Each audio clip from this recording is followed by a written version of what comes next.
Boa noite, pessoal. Tudo bem com vocês? Estamos começando mais um webinar aqui com um tema extremamente importante para o atual momento do país. Mas antes de começar, eu gostaria de chamar a atenção de vocês. A gente abordou um tema muito tangente ao que a gente vai falar aqui hoje, com o Bernardo Api, sobre também o impacto dessas reformas, né, nos nossos investimentos, né, e o Bernardo Api é diretor do Centro de Cidadania Fiscal. Esse vídeo ele pode ser visto lá na Blue3 TV, no nosso canal do YouTube, né, você pode aproveitar para se inscrever no nosso canal, que a gente tem publicado muita coisa boa ali, de bom conteúdo, conteúdos relevantes, que vão te ensinar a investir melhor, vão te ensinar sobre política, sobre economia, sobre vários assuntos, né? Até sobre ESG, que está em moda, a gente tem abordado lá. Então, tem muita coisa boa. E também tem nossas redes sociais, Instagram, Facebook, até mesmo no LinkedIn ali. Então, pode seguir a gente em todas essas redes sociais. Hoje, nosso convidado é o Paulo Gama, analista político da XP Investimentos. Tem uma carreira grande já nessa área, trabalhou na Folha por 7 anos e hoje está aqui com a gente. E vamos bater um pouquinho, um papo aí sobre reforma fiscal, vamos falar também um pouco sobre reforma tributária, entender a diferença e o que está acontecendo ali no Congresso, em que pé está e como que isso vai impactar a nossa economia. Paulo Gama, muito obrigado pela tua presença. Gostaria de pedir para você se apresentar. Falei um pouquinho aqui rapidamente, mas falar um pouco de você, da sua carreira, né? E qual que é a sua função dentro da XP especificamente. Pô, obrigado. Primeiro, boa noite, Eliseu, e boa noite a todo mundo que está aqui com a gente, né? Pô, um prazer aí ver todo mundo depois de uma jornada aí de quinta-feira, semana chegando ao fim, ver o pessoal com interesse em escutar falar sobre política já merece um prêmio de saída, né? Mas, pô, obrigado mesmo pelo convite, cara. Eu tô aqui na XP, como você falou, desde 2017. Eu, enfim, cubro política ali desde 2009, trabalhei bastante tempo no jornalismo e desde 2017 eu estou aqui na XP tentando olhar para a política com o olhar do que o mercado precisa entender de Brasília para tomar decisão. Acho que essa é a principal função que a gente tem aqui nesse nosso núcleo dentro da XP. Ele existe desde 2015, esse time que olha a política brasileira. Hoje a gente está com 6 pessoas que se dedicam só a isso, porque faz preço, né? O Brasil a gente diz que pô, é um país que até o passado é incerto, né? Quanto mais o futuro, quanto mais quando você precisa ali tomar algum tipo de decisão, tentando antever o que a política vai nos trazer. Então esse é um pouco do nosso objetivo difícil, mas que é um objetivo legal, porque é sempre um prazer quando a gente consegue trazer para esses bate-papos o que, enfim, a gente escuta no Congresso, as pessoas todas com quem a gente conversa e tudo mais. Foi legal você ter falado do Bernardo Api, sobe mais o nível ali, sobe a responsabilidade de falar na sequência dele. O Api é um dos grandes formuladores ali das propostas de reforma tributária que, de alguma maneira, ainda estão tramitando lá no Congresso, mas falar na sequência dele ali é uma responsabilidade grande, mas certeza que o bate-papo vai ser legal. Obrigado de novo pelo convite, obrigado aí pelo interesse de todo mundo que está acompanhando com a gente.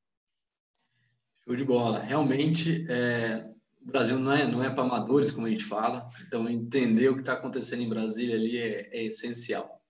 Então, vamos começar o seguinte, Paulo. Explica primeiro para a gente qual que é a diferença entre reforma fiscal e reforma tributária, né? Que muita gente confunde e aparentemente parece ser a mesma coisa, né? Boa pergunta, cara. Eu até consultei aqui a turma da economia, falei, cara, qual que é o conceito ali formal de reforma fiscal, né? Não existe um conceito de livro-texto ali para dizer é isso e pronto, né? O que o mercado olha muito para a reforma fiscal é uma reforma que, além ali da parte de tributação e, enfim, de definição de como é que os tributos são cobrados, olha também para o gasto do Estado, né? O tributo como ele entra e a parte fiscal ali não só como entra, mas também como é que o governo decide aplicar esses recursos, e por isso que isso passa muito pelo Congresso, né? Porque, enfim, a gente tem um orçamento que é engessado, pô, isso é lugar comum ali, né? Todo mundo escuta e fala isso, mas é verdade, pô, a gente tem praticamente ali 95% das nossas despesas fixas, definidas em lei, o que você pode, o que você tem de gastar, e uma parte dessa outra porcentagem pequena, que é discricionária ali, que o governo pode escolher onde gasta, pode, mas não pode muito, quer dizer, porque é para pagar gasolina, para pagar a luz elétrica, quer dizer, são gastos que são discricionários, mas não são tanto. Então, quando você fala ali de reforma fiscal, são reformas que estão olhando de alguma maneira como esse gasto é feito. Né? A gente sabe que a gente tem, enfim, como eu disse, gastos obrigatórios muito grandes, rígidos e em crescente, né? Os nossos gastos obrigatórios estão se expandindo, e ali, esse é um dos pontos principais ali que o governo tenta atacar, que esse governo está tentando atacar de alguma maneira, para controlar justamente a trajetória dos nossos gastos, melhorar nossa relação dívida-PIB, ali, oferecer um horizonte um pouco mais tranquilo para o investidor olhar para o país e perceber que tem solidez, que ele é saudável e que ele, enfim, de alguma maneira vai conseguir honrar as dívidas que está tomando para se financiar. O que a gente tem de iniciativas ali, acho que vale mencionar iniciativas de reforma que atacam esse ponto. A primeira delas, que a gente teve em 2019, ainda a reforma da Previdência, que acho que era o ponto correto ali, nossa despesa que mais crescia, né? Era a despesa com o sistema previdenciário, com aposentadorias. Essa reforma passou e passou de uma maneira até melhor do que o mercado estimava. Ela acumula ali, pelas últimas contas que o governo faz, perto de 830 bilhões nesses 10 anos próximos.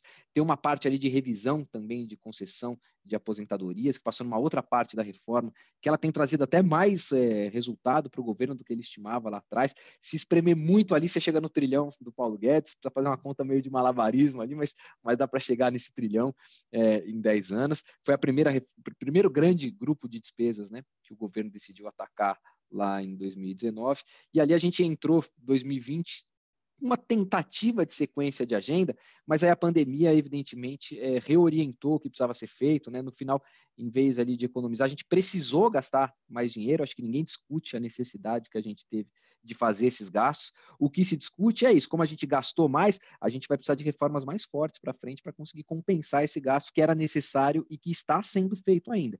Mas olhando para o futuro, acho que é um pouco isso ali que o mercado olha, né? Qual vai ser a capacidade do governo de se reorganizar, organizar suas contas e oferecer um futuro ali mais sustentável para a dívida e para os gastos dele. Acho que brevemente é um pouco. E junto com isso, evidentemente, você tem as discussões ali da entrada também, né, que estão acontecendo no Congresso, que dá para a gente conversar. Vocês ouviram a PI? Não sei quando foi que vocês ouviram, mas a gente teve mudanças recentes ali no cenário da reforma tributária, né, desde a semana passada, ali quando houve um entendimento dos caminhos que elas podem seguir dentro do Congresso. Então tem novidade nas duas frentes ali para a gente conversar. Legal, a gente conversou com a Pia, foi início de março, né, ali, então, como eu disse, como o Brasil não é para amador, já mudou muita coisa, né, do que estava se conversar.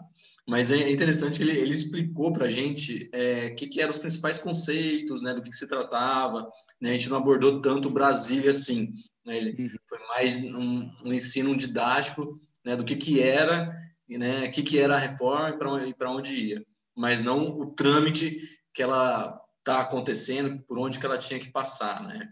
E aí, né, a gente trouxe você justamente para explicar isso para a gente, né? Qual que é o trâmite, o que precisa acontecer, né? Qual que é a sua visão? Será que passa, não passa? Né? A gente teve essa notícia de que foi fatiado.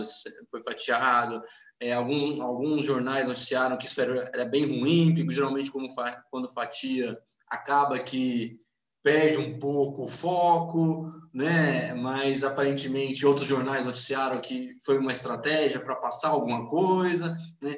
Como que vocês estão, você e a equipe está enxergando isso? É benéfico, não foi? Dá uma Boa, lapidada. perfeito. O que eu acho que dá para falar da origem ali, de como é que a discussão da reforma tributária recomeçou, né? Essa discussão a gente tem há 30 anos, né? Acho que desde a Constituição ali de 88 a gente discute reformulação do sistema tributário. Ela é retomada agora no final de 2019, justamente quando você tinha ali a reforma da Previdência já aprovada na Câmara, indo para o Senado. Rodrigo Maia, a gente lembra que era presidente da Câmara, ficou lá bastante tempo, ele decide dar início ali à tramitação da reforma tributária em desacordo com o governo, né? A gente lembra, ele já era presidente da Câmara, foi reeleito ali, sem tanto apoio do governo, depois acabou se ajustando com a parte ali do Paulo Guedes, com a parte da time econômico, mas ainda tinha alguns desacordos com o governo, e ele dá a start ali à reforma tributária sem ter um aval do governo com uma proposta própria, que é justamente a proposta que foi formulada pelo Bernard Api, né, pelo CECIF. Então, era uma proposta ampla, que tratava não só de tributos federais, mas ela envolvia também tributos estaduais, né, o ICMS e o ISS. Era uma proposta ali que criava um imposto de valor agregado, tratando de toda a tributação sobre consumo, um prazo longo ali de transição, para você fazer essa passagem desses 5 tributos que ela... Paulo, você ficou mudo aí. Fiquei mudo, voltou. Tratando ali de 5 tributos, né, para transformar em um tributo único. Então, a gente tinha ali junção de PIS/COFINS, IPI, ICMS e ISS. Essa era a ideia ali que o Rodrigo Maia começou a discutir ainda em 2019, mas, como eu disse, sem acordo com o governo. Então, era uma proposta que o Paulo Guedes não topava muito, porque, enfim, ICMS, a gente tem guerra fiscal hoje, todo mundo sabe, os estados baixando a alíquota para atrair as empresas. Então, a partir do momento que você fosse unificar essa alíquota, você ia ter ganhadores e perdedores. Os estados topam fazer essa reforma desde que alguém compense os estados que vão perder. E ali entrava o bolso do Paulo Guedes, porque essa proposta previa ali que a União é que fosse financiar por meio de um fundo essa arrecadação. Tudo bem, você ia ter toda a junção ali dos impostos numa mesma alíquota, você ia conseguir fazer uma divisão a partir disso, mas ia ter um fundo que ia custear essa transição ali para os estados, até que você tivesse uma equalização das alíquotas à frente. O governo federal não queria e acabou interditando, assim, a presença do Rodrigo Maia defendendo essa proposta, acabou interditando o debate junto ao governo, que não queria saber dessa proposta. O governo até mandou uma parte dela, a parte que trata da unificação só dos tributos federais, mas ali se ele tinha a briga era recíproca. Nem o Rodrigo Maia queria dar vazão à proposta do governo, nem o governo queria abraçar a proposta do Rodrigo Maia. A gente ficou nesse impasse, aí veio a discussão da pandemia e tudo mais, a gente ficou nesse impasse até o começo desse ano. Aí, eleito presidente da Câmara, foi o Arthur Lira, que brigou com o Rodrigo Maia na eleição, eram chapas opostas. O Aguinaldo Ribeiro, que é o relator dessa proposta, que o Rodrigo Maia dava tração, brigado com o Arthur olhou e falou, não vou dar sequência a essa proposta que o Rodrigo Maia tratava lá atrás, e vem daí, então, a ideia de fatiar. Em vez de discutir a proposta global ali, que tratava de PIS/COFINS, IPI, ICMS, ISS, foi a ideia que foi, o acordo acabou sendo sacramentado na semana passada, de você fazer uma divisão. Então, a Câmara ficaria com uma parte dessa reforma, o Senado ficaria com uma outra parte dessa reforma, e você agregaria ali algumas discussões que o Ministério da Economia quer fazer, por exemplo, sobre tributação de renda. Então, você deixou de ter uma reforma que trata só ali da questão sobre consumo e passou a ter outros pontos ali, principalmente de mudança, que falam de renda. E ali foi essa divisão que a gente chegou. Então, o que está acordado, mas eu ressalto aqui que é um acordo só de procedimento, tá? A gente ainda não tem acordo sobre conteúdo e tudo mais, isso é uma conversa que, na nossa cabeça, a visão aqui do nosso time é que se arrasta aí por bastante tempo ainda. Mas você tem, então, a Câmara discutindo ali a unificação de PIS/COFINS, enfim, é um passo que o mercado vê de alguma maneira com bons olhos, por conta de simplificar a maneira como empresas pagam imposto. Para a pessoa física, isso impacta pouco ali no final, né? A pessoa paga a nota, não sabe exatamente como é que esse tributo é pago ou já foi pago, mas muda para quem, enfim, para quem produz, para quem, enfim, muda para o empresário, muda para quem recolhe imposto além da pessoa física. Isso tem uma alteração grande. Boa parte do contencioso que a gente tem jurídico hoje em questão tributária enorme, relacionado, né? É enorme, muito disso relacionado a PIS/COFINS. Então, você melhora a produtividade de alguma maneira, porque você facilita, a ideia dar mais segurança jurídica e tudo mais. Então, o Arthur Lira quer tratar dessa parte só de PIS/COFINS na Câmara. Ainda na Câmara, você tem essa segunda discussão sobre renda, mas essa não tem nem projeto enviado ainda. O que você, nossa cabeça, vai ter daqui para os próximos semanas, meses ali, a conta-gotas ali, isso sendo soltado na imprensa para testar, né? O governador a fazer isso, solta uma ideia na imprensa, se a repercussão for boa, dá sequência, ou se não já mata na raiz e nem faz andar. Mas é uma parte que muda a tributação sobre renda. Então são 3 frentes principais, né?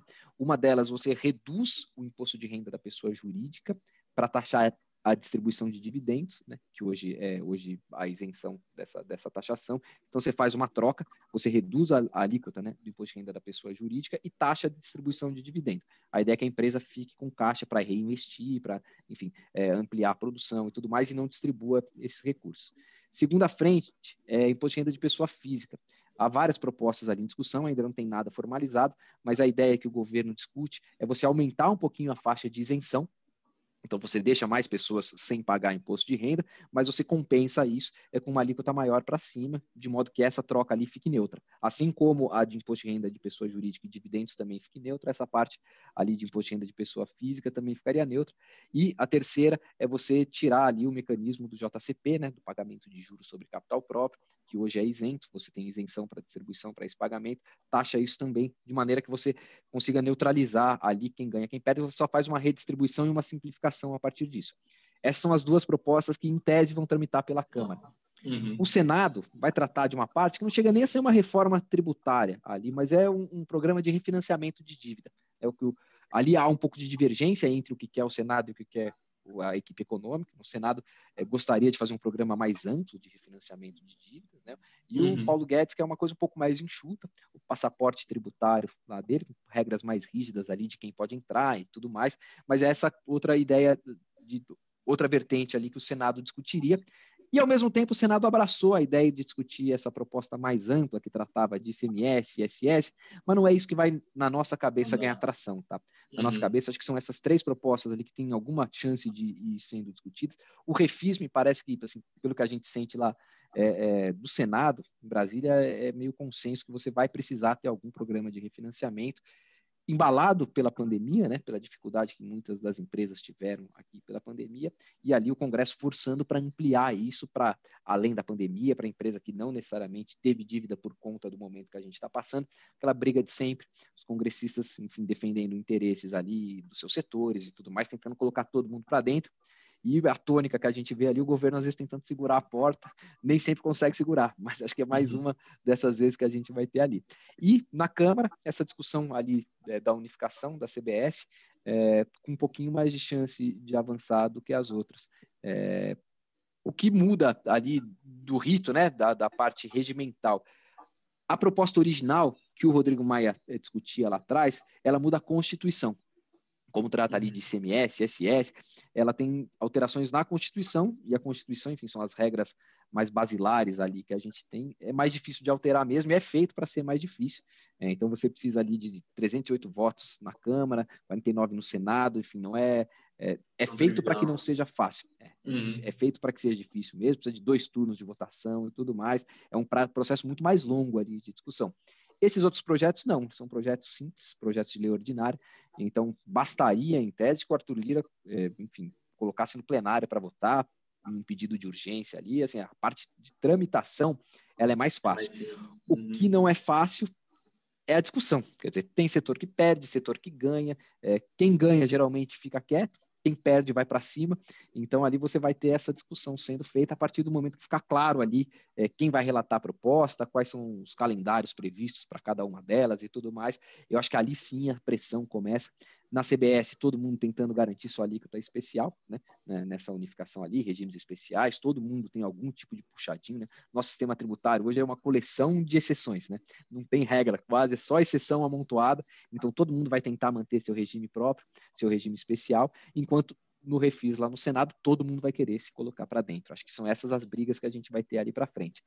O caminho é mais simples, mas não por isso é muito claro. Ali acho que a gente ainda passa por um processo de discussão um pouco mais longo ali, principalmente nessa parte da Câmara. O refis, todo mundo está com vontade de fazer, acho que ele sai de qualquer jeito. Mais rápido, né? Porque, enfim, não se trata nem de uma reforma tributária, ele não vai mudar a estrutura de pagamento de tributo nem nada, é só um perdão ali de parte da dívida que as empresas contraíram. Isso acho que tem mais boa vontade ali das duas casas para tocar. As outras, acho que a gente ainda vai ver uma longa discussão ali de todos os setores envolvidos, os perdedores vão fazer pressão, quer dizer, todo mundo vai tentar garantir ali algum espaço diferente. O risco, enfim, é que você acabe tendo uma simplificação não tão grande quanto poderia ser, né? Se você não tiver ali muita clareza de qual vai ser o caminho e tudo mais, você pode voltar a fazer um amontoado ali, enfim, de sessões. Acho que esse é o ponto ali que se precisa discutir. E um ponto, para finalizar essa parte da tributária, acho que todo mundo viu nas semanas passadas ali a decisão do Supremo Tribunal Federal ali sobre a exclusão do ICMS da base de cálculo do PiscoFins, né? Isso, de alguma maneira, assim, o governo vai cobrar o PiscoFins sobre um montante menor. Então, vai cair a arrecadação dele sobre isso. Então, isso que a gente escuta no governo, no Congresso, é que isso tende a dar um empurrão ali para o governo tentar forçar essa simplificação de PIS/COFINS, né, por meio da CBS, porque ali ele consegue calibrar a alíquota um pouco melhor. Então, você já tinha ali nas contas, a alíquota que eles propuseram é de 12%, né? Então, você tem uma parte ali entre os 9%, mais ou menos, que se calcula, que se paga hoje de várias maneiras, você estaria subindo para 12%. Isso era uma crítica que a gente ouvia lá no Congresso, que eles poderiam recalibrar e tudo mais, mas uma parte disso vai servir para compensar essa decisão do Supremo, que o pessoal estima ali em mais ou menos 20 bilhões de reais por ano a menos de arrecadação que o governo vai precisar compensar. Como eu disse, nosso orçamento é super rígido, se você tira a receita de algum lugar, vai faltar para pagar, vai precisar tomar mais dívida, então o governo vai tentar recompor essa parte de alguma maneira, e essa reforma ali da criação da CBS poderia ser um jeito de ajudar isso, recalibra a alíquota, nem diz que é por isso, mas joga um pouquinho para cima para entrar um pouquinho mais de dinheiro e equilibrar as contas. Esse é o estado da arte ali que a gente tem da reforma tributária lá em tramitação aqui no Congresso. Legal. Bastante informação, hein, Paulo, para a gente aqui. É muita coisa, cara, porque muita coisa. São muitos projetos, mas acho que assim, o que para prestar atenção, o refis que vai sair no Senado, senão vai ter muita moleza lá dentro, que acho que o mercado pode, de alguma maneira, torcer o nariz para isso, caso seja algo muito amplo ali, que crie assim, um buraco muito grande em expectativa de arrecadação e tudo mais. E a CBS, por outro lado, pode ser algo que me parece que o mercado veria positivamente ali pela simplificação e tudo mais, tá? Acho que calibrando a alíquota e tudo mais, acho que seriam as duas pontas ali que o mercado me parece hoje prestar atenção. Como você teve muito embrolho, as discussões são muito longas, exceto o refis, não me parece ter na conta de ninguém aqui dos clientes institucionais com quem a gente fala, é uma grande chance, uma grande perspectiva nos preços de aprovação. Tá? Acho que está todo mundo bastante reticente, ainda tentando medir se esse ímpeto ali do Arthur Lira é para valer mesmo, se ele vai conseguir levar isso à frente de verdade, ou se, enfim, vai ser mais uma tentativa que pode acabar frustrada. Acho que o pessoal ainda está olhando, ainda não calculou ali o impacto disso para os preços, não. Entendi. Mas, de uma maneira geral, o mercado enxerga a aprovação de maneira positiva, né? Vamos falar das três, né? Qual das três o mercado enxerga de uma maneira positiva, né? Aprovando, vamos supor que passe todos os trâmites, aconteçam tudo, vai para plenário, vota, inverte as casas, o Bolsonaro sanciona, tudo simples, né? Tá valendo. Tá valendo. Qual dessas três o mercado enxerga como positivo? Qual dessas três o mercado enxerga como negativo? Ó, vamos lá. Eu acho que o texto da CBS que o governo enviou, enfim, eu acho que você pode ter ali alguma questão setorial que seja um pouco diferente, tá? De alguém que olha ali especificamente um setor ou outro que possa ser penalizado pela reforma, que pode olhar o setor financeiro, por exemplo, ele vai pagar um preço um pouco mais alto ali do que paga hoje nessa proposta da CBS. Então, pode ser que setorialmente ali você tenha algum impacto negativo, mas de maneira estrutural, o mercado vê de maneira positiva o que tinha sido proposto, tá? De novo, acho que há de se monitorar os riscos ali setoriais, enfim, pode ser que um setor sofra por conta disso, um setor ou outro sofram por conta disso, e o risco de que você faça algo muito diferente, ali, muito desconjuntado, com muitas exceções, que poderia, de alguma maneira, resultar num impacto menor, menos positivo do que se a proposta passar ali com um desenho original. Tá? Acho que esse é um ponto. O refis... Rapidão, já que você tocou nesse assunto, vou até instigar isso. A gente viu, né, a MP da Eletrobras sendo bagunçada, vamos dizer assim, né, da proposta inicial virou algo diferente, né, e você tocou nesse ponto. Existe um risco dessas propostas virarem, né, um monte de puxadinho e no final não resolver muita coisa, né, porque o governo não tem se mostrado muito capaz de articular com o Congresso. Como que vocês estão vendo isso? Cara, perfeito. Eu acho que é um risco monitorado de fato.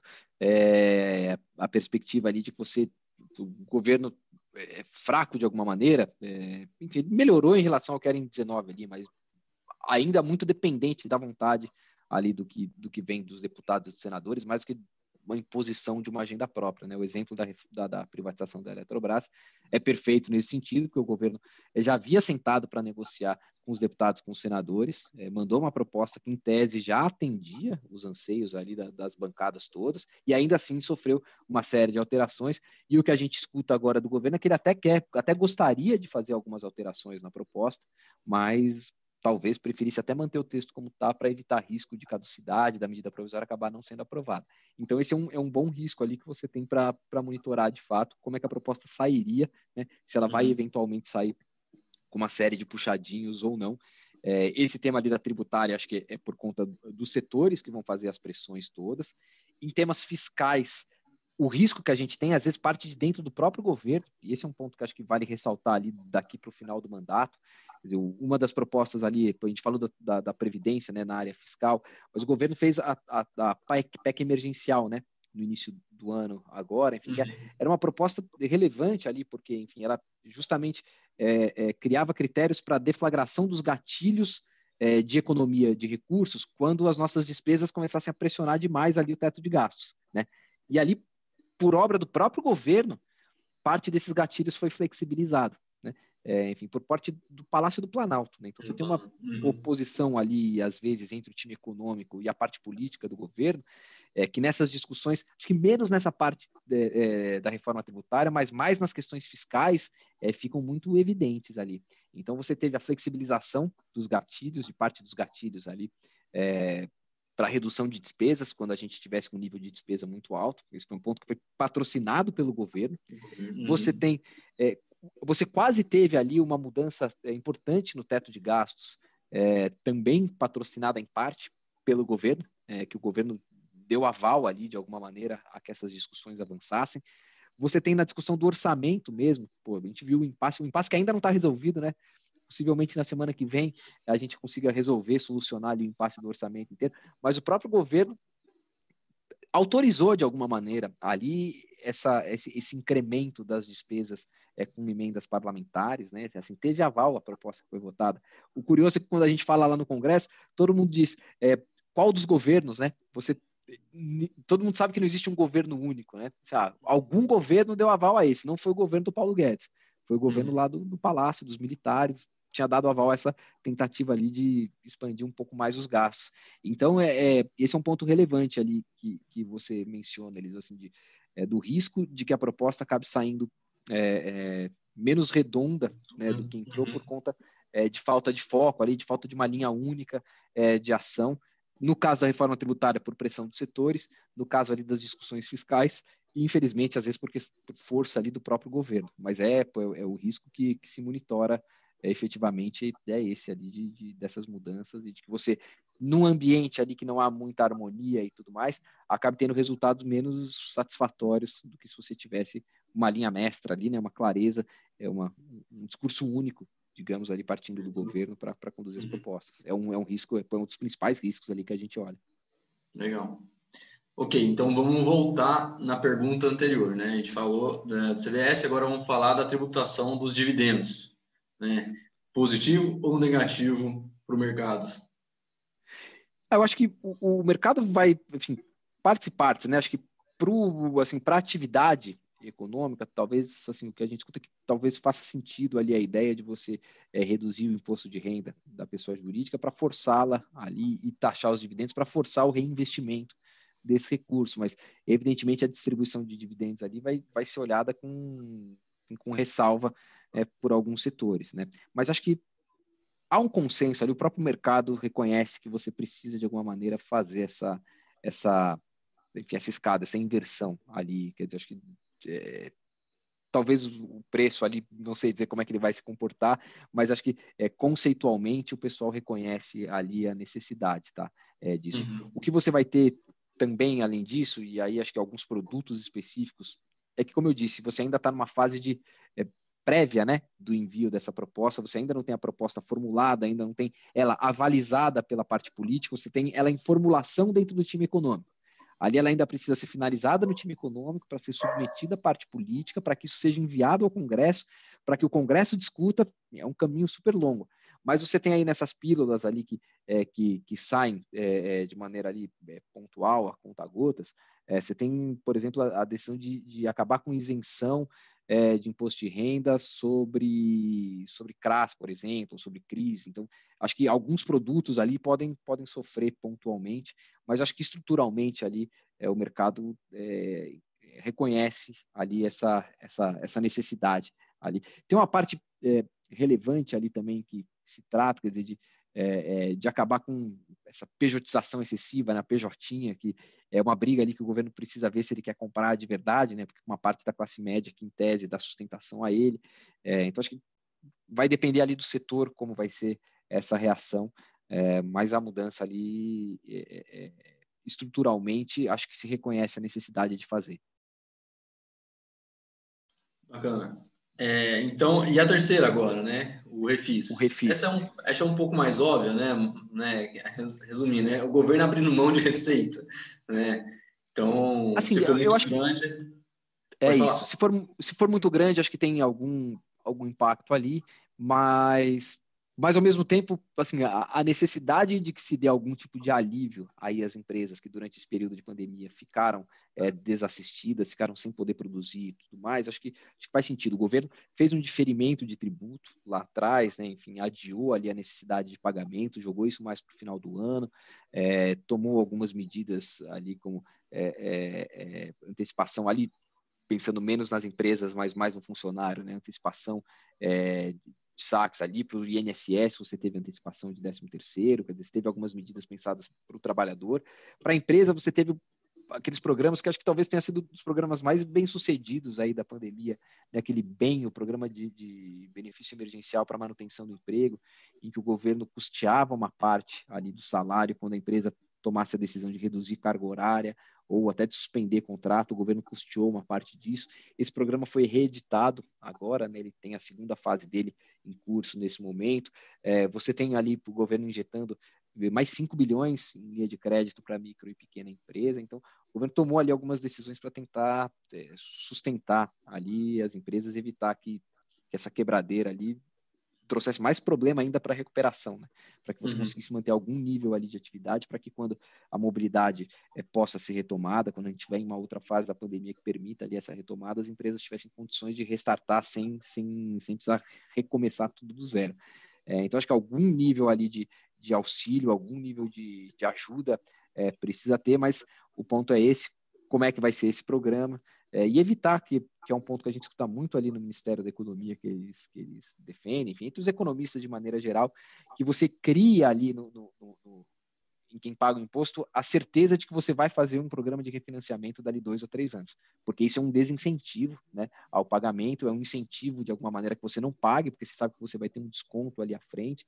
Então esse talvez seja dos principais riscos ali, é por isso que ninguém a priori gosta de falar de programa de refinanciamento, porque isso é desincentivo ao pagamento dos tributos, né? Então, perfeito. E é justamente uma pergunta aqui de um dos nossos participantes, o Edson, né? Ele falou ali, refis, velha receita, um prêmio para os nossos pagadores, né? Esse é o ponto. Esse é o Esse é o ponto. ponto. Esse é o ponto. Acho que assim, agora para a pandemia, algum tipo de alívio, algum tipo de consideração talvez se faça necessário.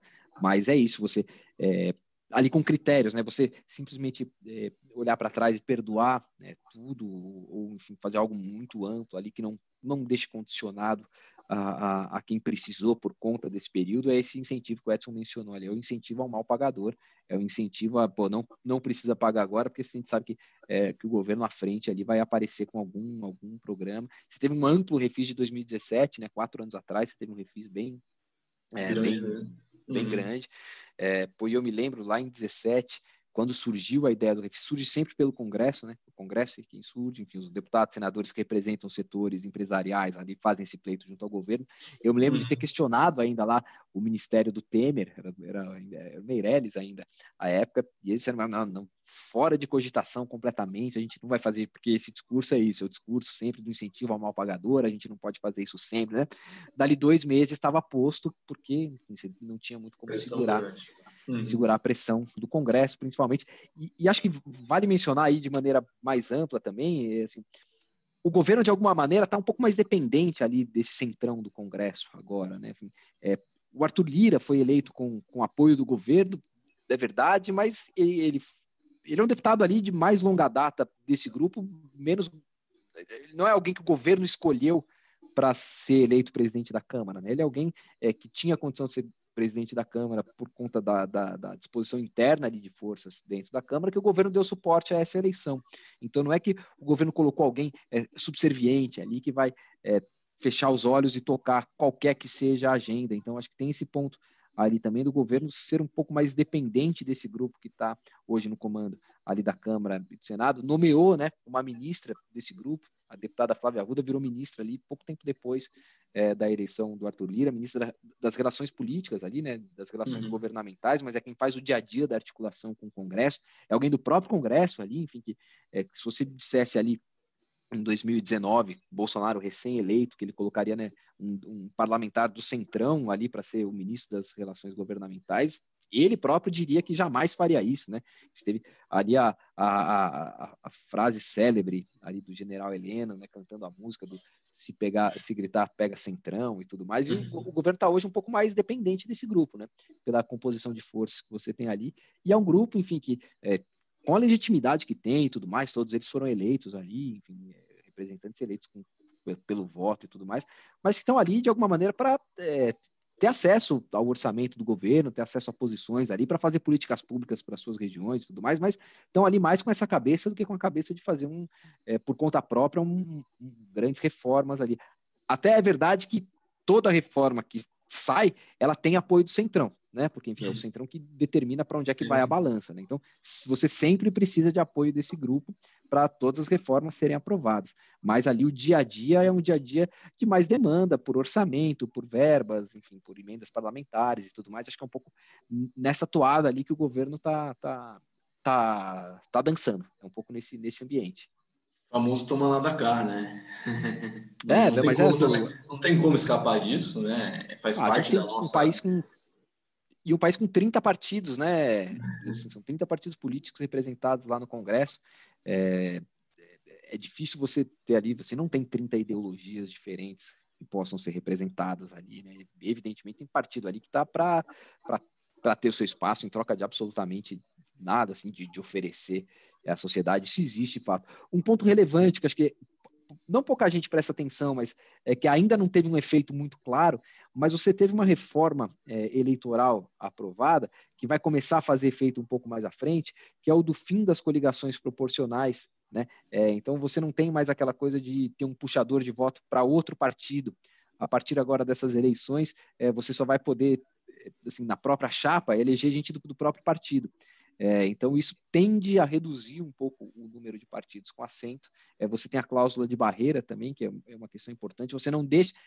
O partido não está proibido de existir, mas ele deixa de receber recurso público. Então, o cara que tem um partido de aluguel ali só para receber dinheiro do fundo partidário, para de fazer sentido a ele ter o partido, se ele não tiver uma votação mínima na eleição proporcional. Então, isso pouco a pouco, acho que vai começar a fazer diferença. Acho que não vai reduzir ali para 3, 4 partidos à frente, mas vai dar uma enxugada nesses 30 partidos, vai acabar com uma boa parte dessas legendas de aluguel aí à frente, caso essa regra não seja alterada ali em setembro, porque isso, né? Bom ponto levantado, né?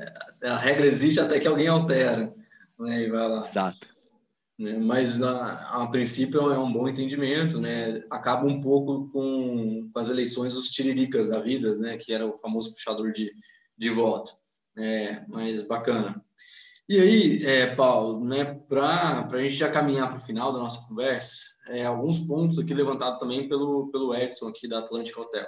Ele falou que, né, ele é da área de serviço, hotelaria e tudo mais. E ele fala aqui que a CBS de 12% foi pouco analisado nesse setor, porque o PIS e COFINS hoje desse setor está na casa dos 3,65, né? Então, dá uma diferença muito grande sair dos 3,65 para 12, né? Na proposta, tem compensação por setores ou passou, perde, e outros setores que têm mais ganham? Como é que vai ser isso?